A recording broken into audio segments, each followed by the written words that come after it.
तो मैं एक चीज़ के बारे में सोच रहा था, आपने कभी ये चीज़ को नोटिस किया है कि इंडिया के अंदर जो भी 30 के बंदे होते हैं वो लगते 40 के हैं, एंड जो 40 के बंदे होते हैं वो लगते 50 के हैं। ऐसा मानो इंडियन की जो एज है वो बढ़ती चली जा रही है, जो मर्द है उसकी।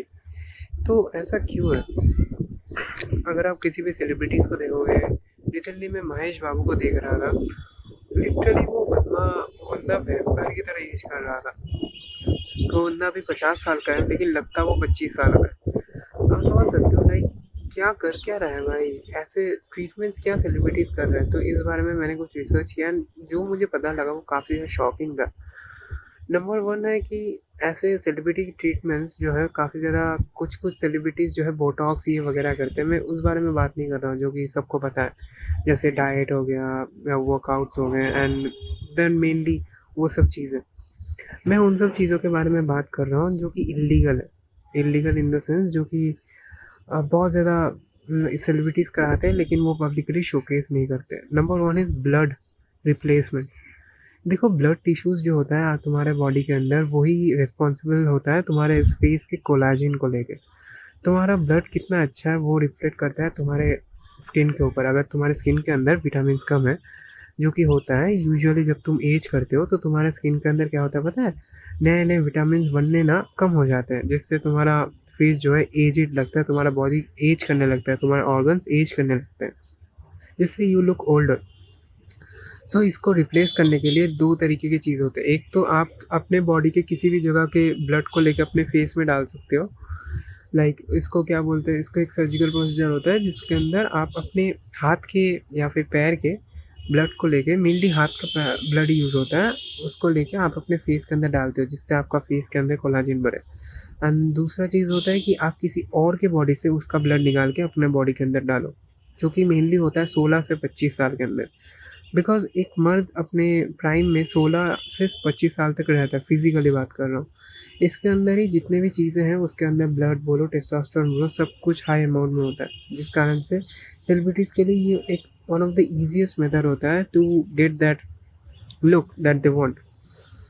सो इस चीज़ से हो सकता है कि आपका बॉडी उस ब्लड को रिजेक्ट कर सकता है, एंड उस पर्सन के अगर बॉडी में कुछ इन्फेक्शन होगा तो आपके बॉडी में वो आ सकता है, जिससे आपके अंदर बहुत सारे गंदे डिजीज़ेज़ भी बन सकते हैं। So this is one of the techniques that celebrities use. And next technique is like injections. Injections mainly Botox वगैरह, and उससे भी गंदा है testosterone and hormone injections, growth hormone injections.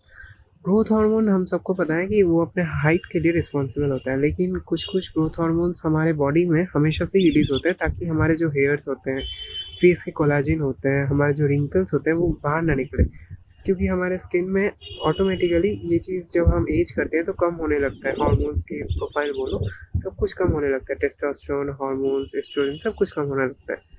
अब इसी चीज़ को कंप्लीट करने के लिए कुछ कुछ सेलिब्रिटीज़ ऐसे इंजेक्शंस लगाते हैं जिसके अंदर वो लोग हार्मोनल इंजेक्शंस लगाते हैं, जिससे उनके बॉडी के अंदर जो रिंकल्स होता है वो काफ़ी ज़्यादा कम हो जाता है।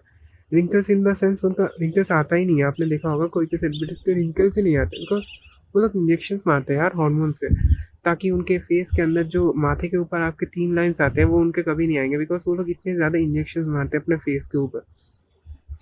मेनली आपने देखा होगा कोई कोई एक्टर्स जो होते हैं बॉडी ट्रांसफॉर्मेशन करते हैं 15-16 महीने के अंदर, उसके बाद वो लोग फिर से मोटे हो जाते हैं, स्किनी फैट हो जाते हैं मेनली।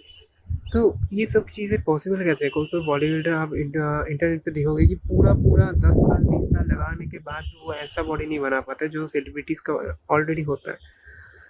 सो मेनली ये लोग करते यही है कि वो लोग इंजेक्शंस लेते हैं, जो टेन होता है, जो टेस्टोस्टेरोन होता है, वो लोग वो सब लेते हैं, एंड जिससे होता है कि वो लोग थोड़ा अमाउंट में लेते हैं, बिकॉज वो लोग हमेशा कम्पीट तो नहीं करते, वो लोग बस अपनी मूवीज़ के लिए बना रहे हैं बॉडी।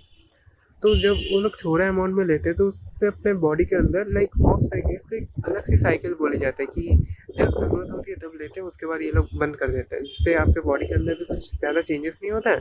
देखो, दिक्कत तो आती है लेकिन उतनी ज़्यादा नहीं आती, एंड प्लस इनके पास one of the best doctors भी होते हैं, so they are completely fine, they completely stay fine. And the last thing that I got to know about is that there is some kind of pills, that drugs वो drugs इतने ज़्यादा prescribe नहीं होता है, mainly वो band हो चुके हैं। 1950s में एक ड्रग निकला था, साइंटिस्टों ने निकाला था, एंड वो ड्रग्स के बारे में आपको इंटरनेट के ऊपर काफ़ी ज़्यादा कम इन्फॉर्मेशन मिलेगा उस ड्रग के बारे में। एंड ये ड्रग इतनी ज़्यादा पावरफुल है कि ये आपके लिटरली एजिंग को स्टॉप कर सकती है, मगर लेकिन ये आपको साइड इफ़ेक्ट भी देने वाली है, इसलिए गवर्नमेंट ने इसको बैन कर दिया ताकि लोग इसको यूज़ ना करें। अभी भी कुछ कुछ सेलिब्रिटीज़ इसको यूज़ करते हैं। एंड एक और मैं टैबलेट के बारे में सुन रहा था, जो कि एक पिल है जो कि बनता है फीमेल हार्मोन से। लाइक जब एक लड़की को बहुत ज़्यादा लाइक क्या बोलूँ अब्यूज़ किया जाता है, उसके अंदर एक अलग से एड्रेनलिन निकलती है। जब उस चीज़ को एक्सट्रैक्ट किया जाता है, उससे एक अलग से पिल बनती है जिससे एजिंग जो है स्टॉप किया जाता है। ये एप्स्टीन आइलैंड्स में होता था। मैंने ये चीज़ इंटरनेट पे पढ़ी है कि ये वाले पिल्स अगर आप खाओगे तो ये आपके एजिंग को जो है 5 टाइम्स लोअर कर सकते हैं। आप समझ सकते हो, 5 टाइम्स लोअर।